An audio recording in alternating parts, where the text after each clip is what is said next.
Hi, this is Eric at Frog Valley Tropical Fruit Farm, and today I'm going to talk about, I'm going to go look at trees that I've recently planted, little seedlings that I planted, and it hasn't been raining. And when I plant, I don't ever water anything.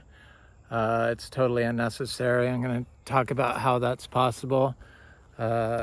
Some interesting fruit trees I'm going to look at: the Puteria bulata, the Puteria torta, the Cordia diodecandra, the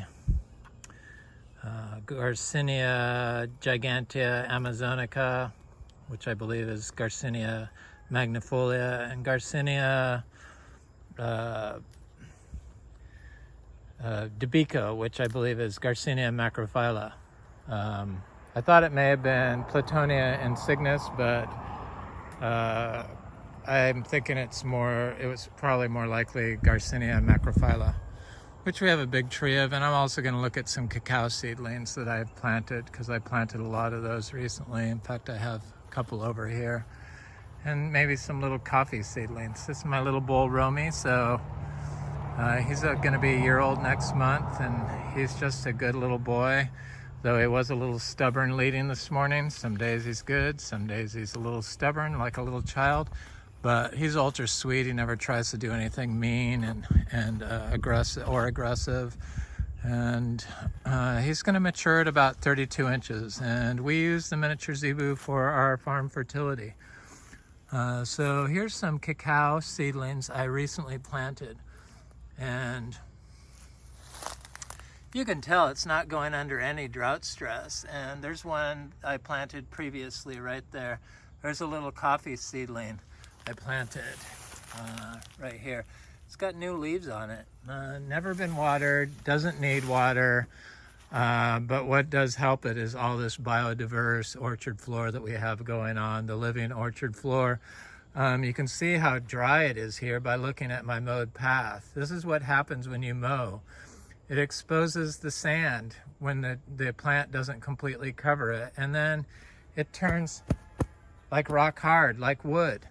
It's like a sandbag, but yet that is the orchard floor management for citrus monocrops, or what people use when they put in mango groves or any other monocrop agricultural system. And my friend Troy, who comments on these YouTube videos, he sent me an article, thought I'd be interested in it, and it was a study on the biodiversity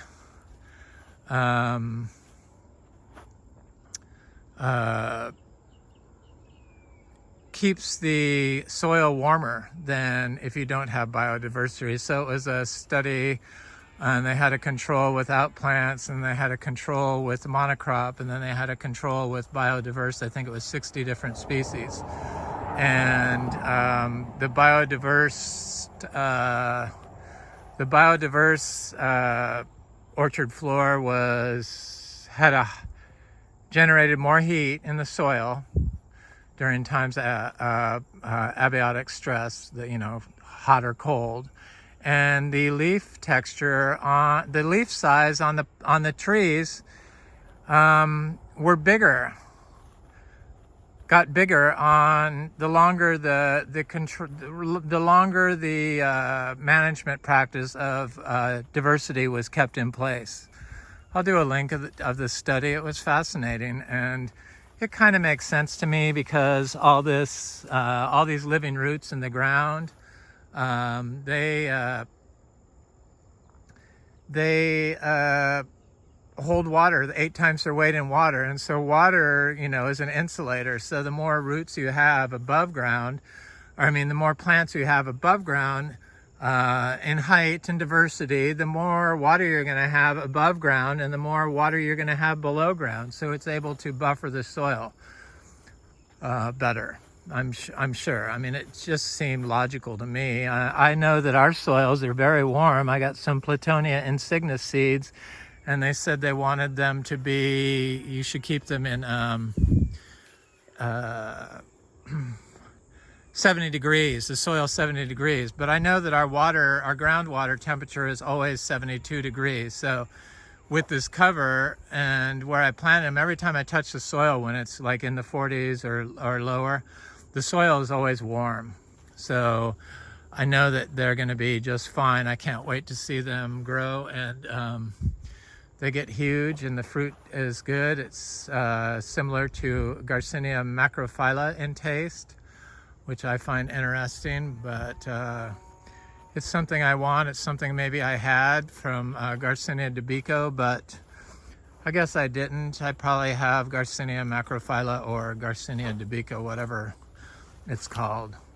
Whatever you want to call it to sell it is fine by me, but it just adds to the confusion of all these different names with Garcinias when people change the names of things.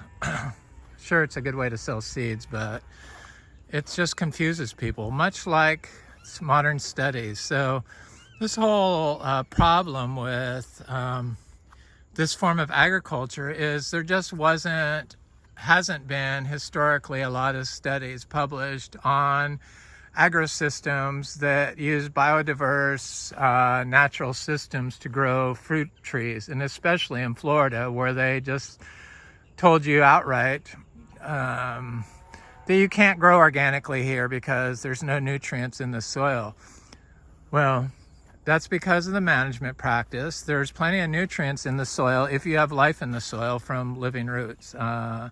Living roots contain nutrients. Living plants have nutrients. That's why they're used to make compost.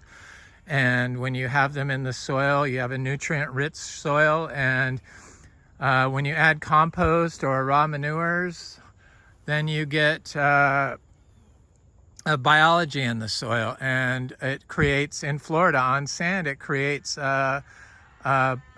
sandy loam, which is usually the best soil substrate to grow plants in. And we've been doing it this way for 8 years now, and every year it seems to get better and better.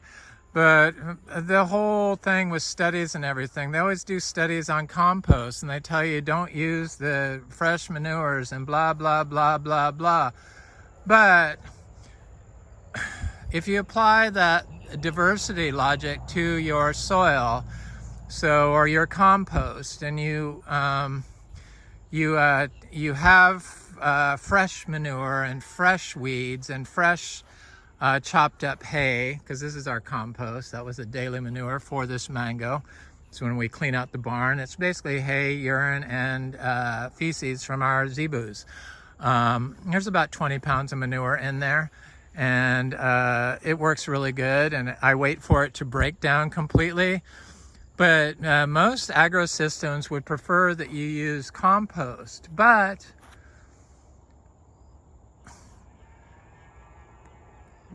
don't you think that the compost with the fresh manure, with the unbroken down hay, provides more nutrients and more diversity than just, say, just compost? I do. It's logical to me. Compost with raw manure would be better than just compost or just manure and pre-compost. This turns into compost, so it's already done. And I do know that the most fertile area in our spot where I bury my biodynamic horns, and where they suggest you bury the biodynamic horns, we are not biodynamic certified any longer. We were biodynamic certified for several years, and we were organic certified for several years, but I do everything myself, and it just became too much for me to deal with. And I show people what I do here on a every other day, basically. And so it would be very hard for me to sneak stuff in, like chemicals or fungicides or stuff like that. And I'm so paranoid about it. I'm sure if you watched any of my videos, you know that's not the case. So they try to tell you just apply compost, but I have found that the raw manure is like the ultimate input here in Florida on sand, the zebu manure. I'm sure chickens, if you have chickens in your yard and stuff like that, but what they're paranoid about is the E. coli, but that's because they allow cattle to be raised and pigs and chickens to be raised in inhumane management practices which cultivate E. coli in the soil or in the manure. But when you grow them holistically, when you rotationally graze them, you give them enough space, you don't have them confined to small areas, then your manure is going to be healthier. And when you apply it to something like this that has all this biodiverse orchard floor, then you're not going to wind up with the E. coli. So this is see it? I don't mark any of my trees, and I have made mistakes on calling things something that they're not, but I only mark them because I figure if they're not going to fruit, I don't need to know what they are. So this was a gift from my friend Frank, and it was Puteria bullata, I believe. It has a abiu type fruit on it, a little smaller than the abiu. The leaves were bigger when he gave it to me, but it's been here for about a year. It's finally starting to grow, and it's never been watered. And when I plant stuff, I remove all the soil from the plant and rinse the roots so that they're clean in rainwater, and then just barely dig a hole and put them in. And this Puteria bullata looks great. It's going to survive. Probably by next year it's going to start looking excellent, and I'm so glad I have that plant. And another tree that I got at the same time was this Cordia diachondra,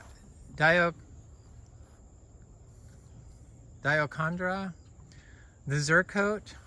I may be off on the second name, but it's a zercote. And it has, they use the leaves for sandpaper, and it's also highly medicinal, and it has beautiful orange flowers on it, and they have silver on the back, and they use it, I think it's from Africa, but I'm not sure, I forgot. But it's looks great, and in the winter when it's drought, it loses its leaves, but this tree has never lost its leaves even during our severe drought. So that tells us how our drought really isn't a drought here, even when it's severe. It just, everything still stays green, but it's because of the soil management practices that we've done here. And unfortunately, studies that are never done on soil health in Florida, they've never looked at the fungi in the soil. They just look at one problem at a time. My whole problem with people's asking questions when they have a mango, say, with wrinkly leaves or an issue, nobody ever, they just say, oh, you need to like spray fungicide on it, or you need to spray a pesticide on it. And when I look at the mango tree that they're showing, I can see that it's all on compacted lawn, and that's probably what the problem is. And it's probably a nutrient deficiency. So it's a management problem that is a nutrient that shows up as a nutrient deficiency in your plant that enables the plant pathogen or pest to attack your plant. But if you'd let your lawn grow out, or at least mulch around your tree and stay off of it and add some like compost, you'd be adding the beneficial fungi or bacteria to your soil that could put your plant pathogen, your plant fungal pathogen on your mango in check. But unless you do that, unless you add it and you provide the home for your biology in your soil, you make a biological rich orchard floor with living roots that are able to express themselves in a natural state, meaning they're not compacted from mowing with machinery and only growing 2 inches, but they're able to reach down deep, and you add the biology, then the nutrients are able to be distributed from the biology in the rhizosphere of the plant to the tree that enables the tree to elicit a defense against the pathogen. So it's able to counter the bad fungi with a good fungi. But if you spray it with like copper or a fungicide or a pesticide, those things kill. Copper is a pesticide. Those things kill biology on the rhizosphere, or the leaf and the tissue of the plant, and it also drips down on your soil, and you're not going to elicit an immune response. So when people look at what's wrong with my plant, they never look at the whole picture. They don't look at the environment that tree is being grown in, and that they're going to always have an issue, one pest or one fungi at a time. So it's a never-ending cycle of soil degradation and plant immunity response that you're deteriorating one chemical at a time. And we don't water because I was paranoid about water. And I know when I grew up as a child in California that we never watered any of our fruit trees. Maybe once a season, or maybe twice a season, we deep water them with the hose, but most of the times you wouldn't do anything. You just leave them. And that's in California, where it doesn't rain from June until October. 5 months, 6 months usually. And so it's a long dry period that they never needed to be watered. And since the 80s and the advent of all these chemicals that everyone buys and applies and is told to use by college professors, and the dogma that they've learned that when you apply those chemicals, you have to use water. When you apply that copper, you usually have to spray it or mix it with water. You know, it's a water. You need to use water in order to get your nutrients to work. But when you have a system like this where you focus on the soil health, you don't have to worry about it. It's like all you have to do is apply the biology. And the biology, it's not just about the compost, it's about the manure. That's where it starts. And nobody can tell me that compost is better than manure, because the manure makes the compost. So you just have to wait. So that whole process along there is doing something, and the manure is fixes nitrogen for several months, the cow manure. So it's a nitrogen fixation, and it's full of biology. And if you're getting manure from a clean, healthy source, you don't have to worry about it polluting your tree with E. coli. And E. coli is a beneficial nutrient scavenger. So it scavenges the nutrients which get eaten by archaea, which then release poop that is enzymes for plant health, which probably get distributed to enzymes and nutrients for plant health, which get picked up by the fungi and fed to the plant through the rhizosphere into the endosphere of the plant. Everything's connected. We can't just keep breaking agriculture apart and looking at one disease at a time while we're killing everything else. And not look at anything else. It just is so illogical. And it's so hard to go up against that dogma where you have to water. So this is a green sapote tree I planted a while ago. It's been more than a month. And I got it from Lara Farms, and I've never watered it. And it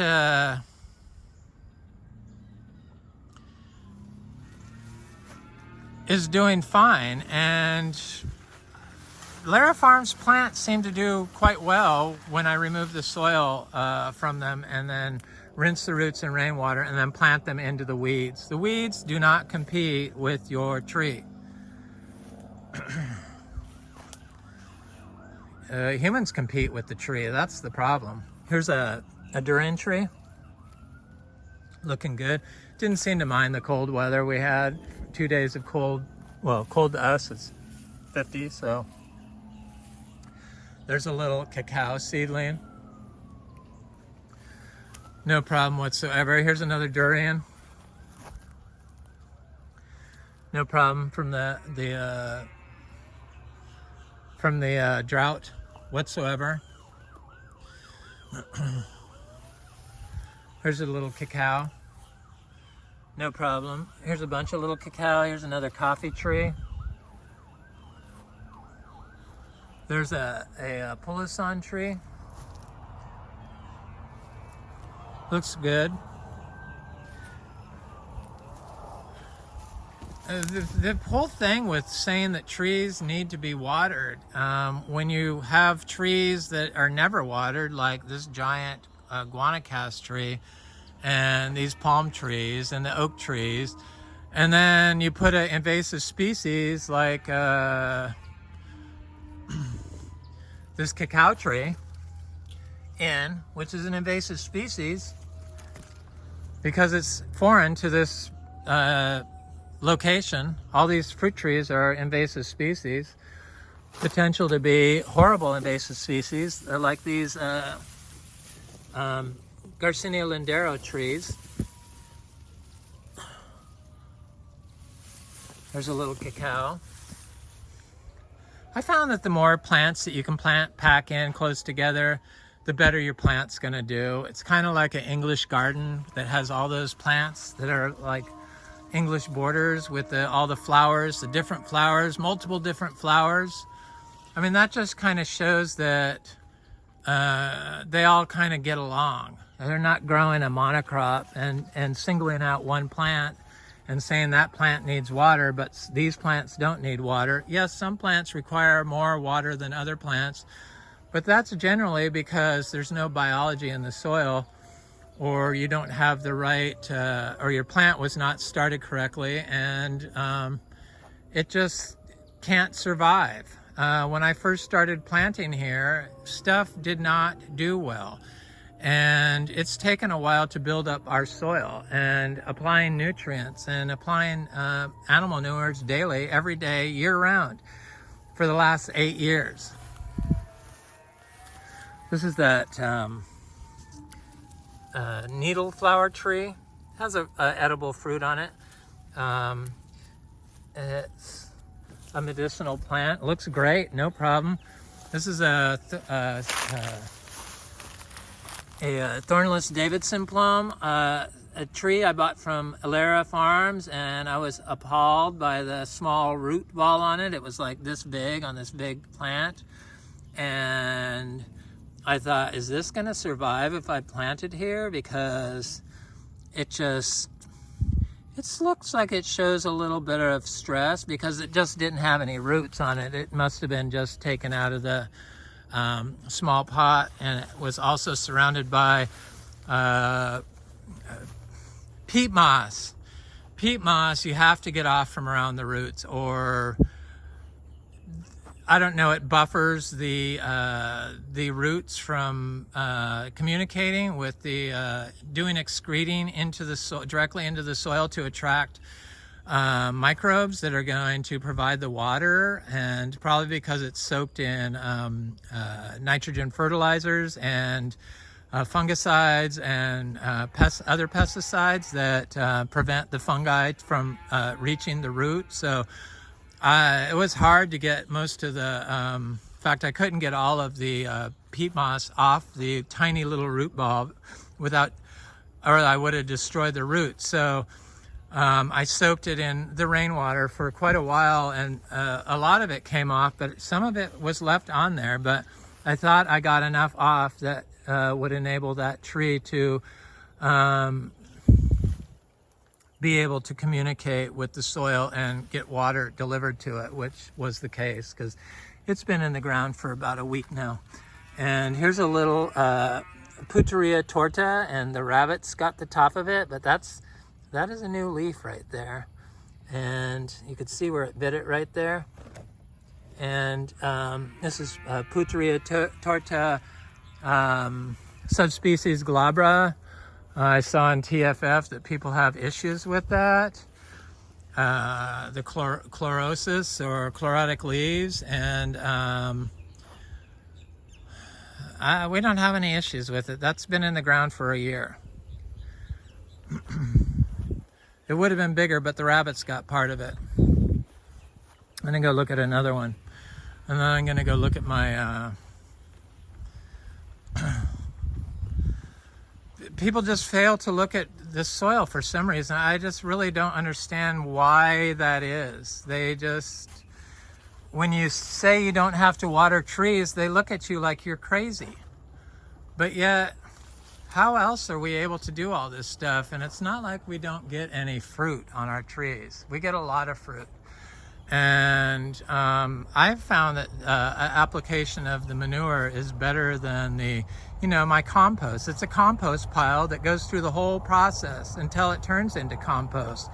Is it better at the end of the whole assimilating into soil? No, I think the whole year's worth of assimilation is best, not just the finished product.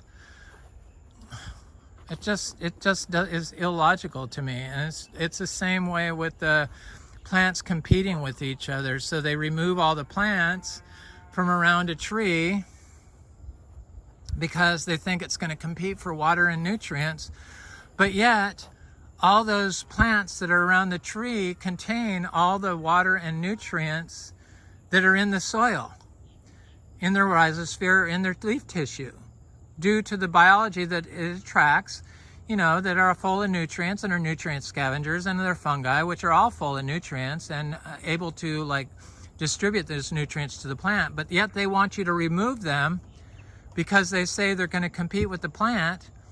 And then you have to add stuff that they're doing, that they're providing. And so you're removing the plants, but you're also removing the water and the nutrients. So the only one competing with the plants is you. Because then your soil oxidizes when you're on sand, and it gets compacted because the rain beats it down. So then it turns more acidic. So then they say, well, you need to add gypsum. Well, gypsum in Florida, really? Why? Because your nutrient cycle isn't working correctly because of your management. It's so illogical, and how they confuse people with their studies, because they don't do studies on stuff like this. They're starting to, not in Florida that I've seen, but in Europe and other areas. They are Asia. So here's a Puteria torta glabra that I recently planted, and it came like this. So it had yellow leaves, and it had little speckles on them, and it's been here for about a week, planted right here. I just put it right here, don't water it. I don't have to water. I never have had to water any plants into the ground ever. But what I do have to do is remove the soil, even when it's good soil, like for my friend Frank. So I just wanted to reach down and grab a little bit of this soil just to see what it looks like. And look at that.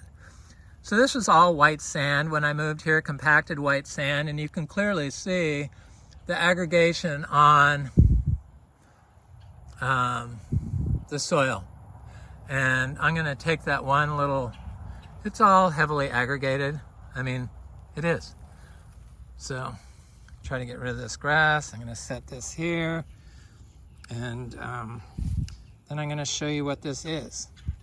So it's hard to break down, and it turns right back into sand.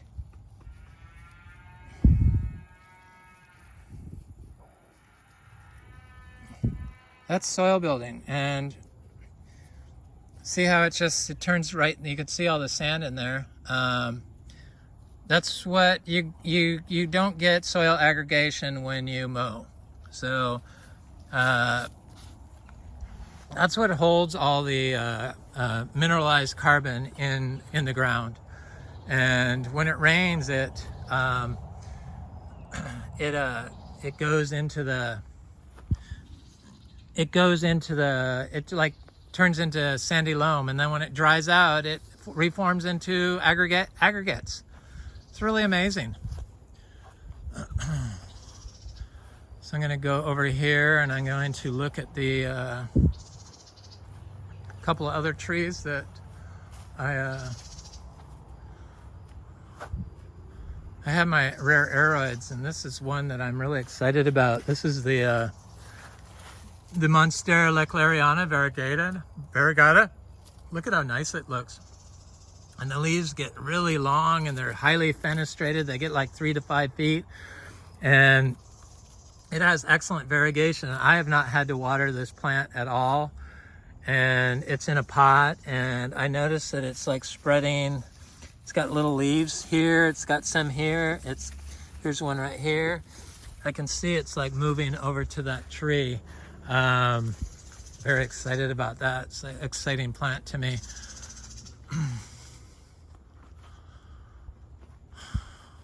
So I have a lot of these little breadfruit trees, bread nut trees. Here's one that I planted right next to the bananas.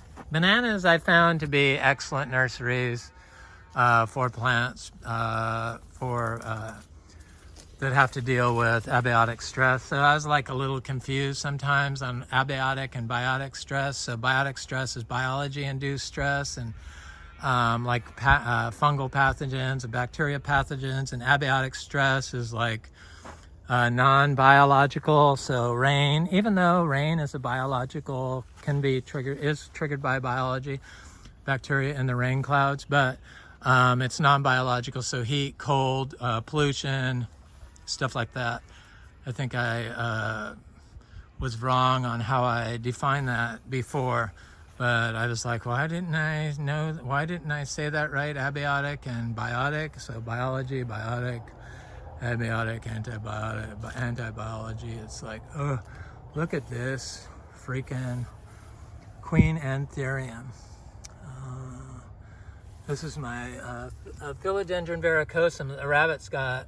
It's a really nice one, very, very nice plant, and they're doing good. They love to be in the ground.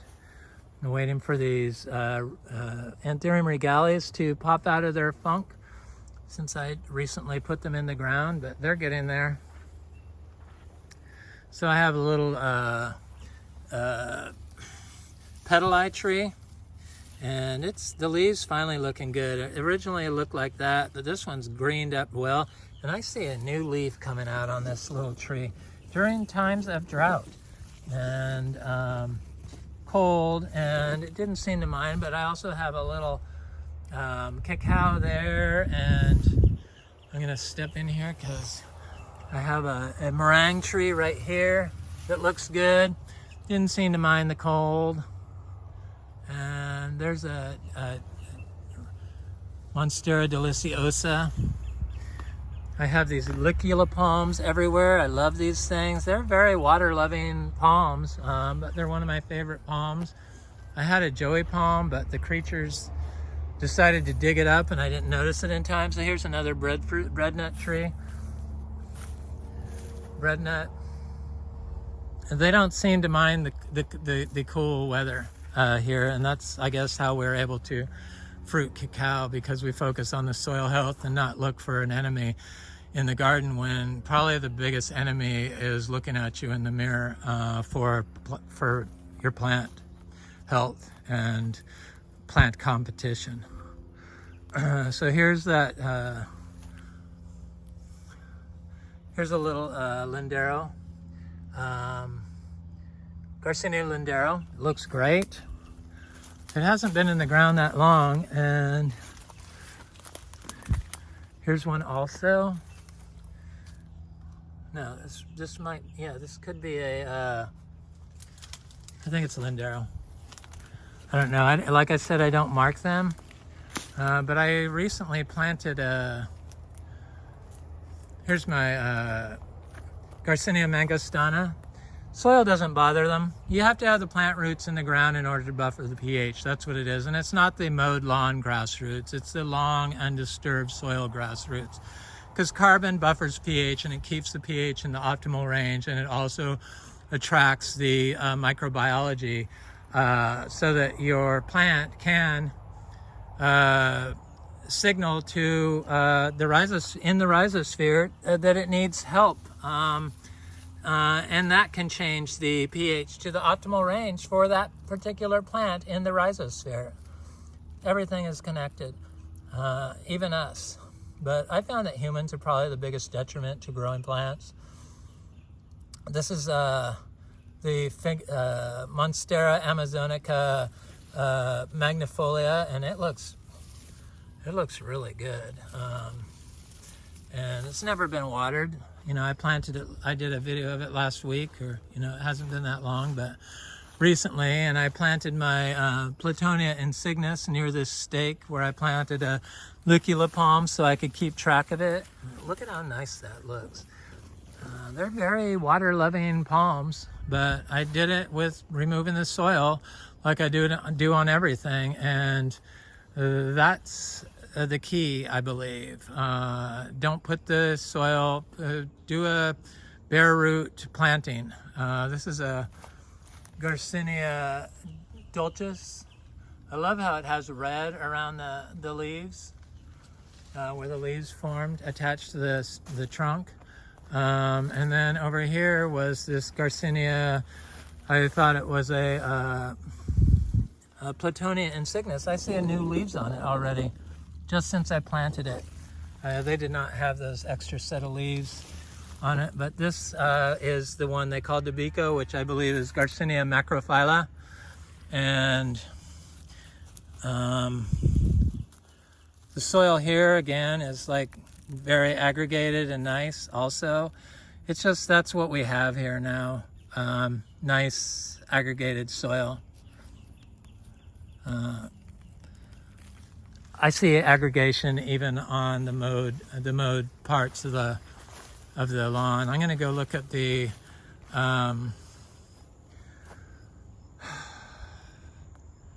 Garcinia madruno, because I thought it had some fruit that might be getting ripe. So this is a seedling sugarloaf mango tree. It looks very good. I'm just, surprised when people say, what's wrong with my plant? And it's always a pest or disease issue. It's never a management issue. It's never a soil issue.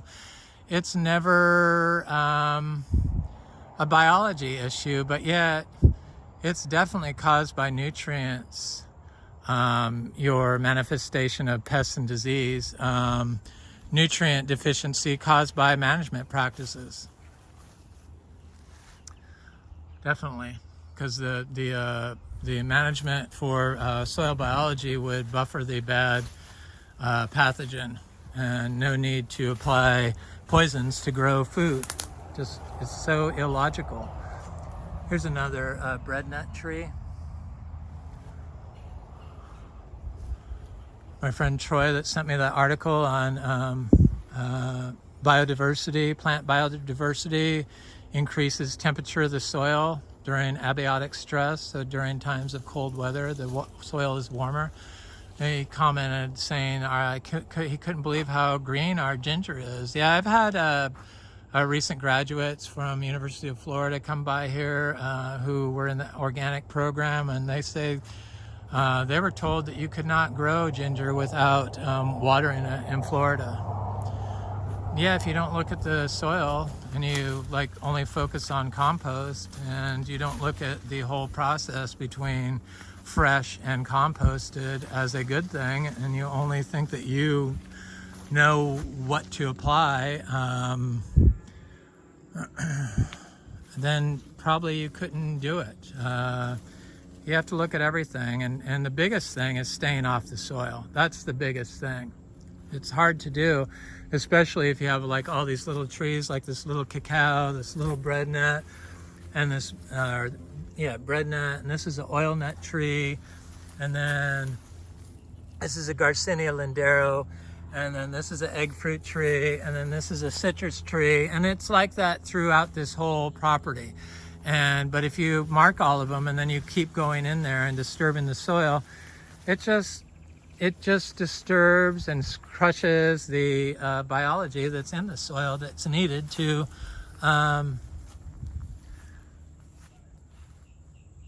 provide water to your tree, the fungi. the fungi get squished very easily. So these Hombromeianas are not flowering yet. This is a Garcinia madrono, and this little cashew seedling. Why Florida isn't a major organic producer of cashews is beyond me, because it truly is a hotspot for all these regeneratively grown rare tropical fruit trees that could be a major driver of Florida becoming a international renowned breadbasket of regeneratively grown tropical fruit trees that could produce bioactive compounds because of the way they're grown. Here's a madrono. It's not ripe yet. There's quite a bit of fruit on this. This tree just keeps producing fruit consistently. It seems to be the best producing tree, better than intermedia, better than Braziliensis, better than Gardneriana. It just doesn't stop. Anyway, that's it. That's the video of the day. I hope everyone takes care of Florida and focuses on soil health and tries to stop polluting and applying too many nutrients, because they're really not needed once you see that the biology can do the work for you and remove stress from your life by not having to water or worry about a plant during cold. Anyway, have an excellent day. This is Florida Natural Farming.